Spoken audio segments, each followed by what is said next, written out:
మీరేం చెప్పారు 2014 నల్లగొండ ఎన్జీ కాలేజీలో జరిగినటువంటి బీఆర్ఎస్ పార్టీ ఎలక్షన్ క్యాంపెయినింగ్ మీటింగ్లో మీరు చెప్పిన వర్డ్ మీకు గుర్తు చేస్తా ఉన్నా.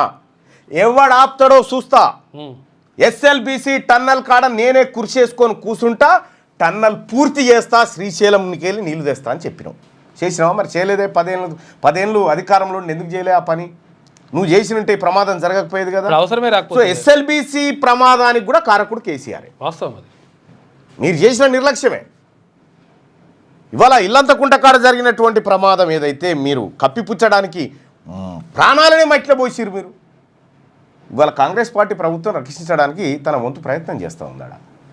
ఇంకా సిగ్గు లేకుండా దాన్ని రాజకీయం చేయాలనుకోవడం మీ దిగజారుడుతనానికి నిదర్శనం. ఆ అంశం ఒకటి, అది బాధాకరమైనటువంటి అంశం, అది జరగకూడదు. సో వాళ్ళందరూ క్షేమంగా బయటపడాలని కోరుకుంటా ఉన్నాం.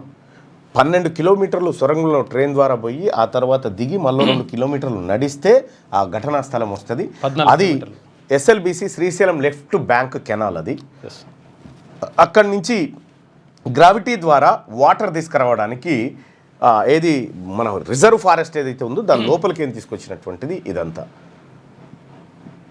మరి కూర్చేసుకొని కూర్చొని కట్టిస్తా అన్న ప్రతిపక్ష నాయకుడు కనీసం ఎస్ఎల్బీసీలో జరిగినటువంటి ఘటన పైన విచారం అన్న వ్యక్తం చేసిండా? లేదంటే ఆ పార్టీ నాయకులన్నా ఎవరైనా పోయి ఆడ జరిగిన ఘటన పైన ఎవరైనా ఉన్నారా? ప్రతిపక్ష పార్టీకి బాధ్యత లేదా? కేవలం రాజకీయాలు మాత్రమే చేస్తుందా? రైట్, ఇదొక అంశం సోదరులారా. ఇది జరగకూడదు, కానీ జరిగింది. వాళ్ళందరూ క్షేమంగా రావాలని మనం అందరం కూడా కోరుకుందాం.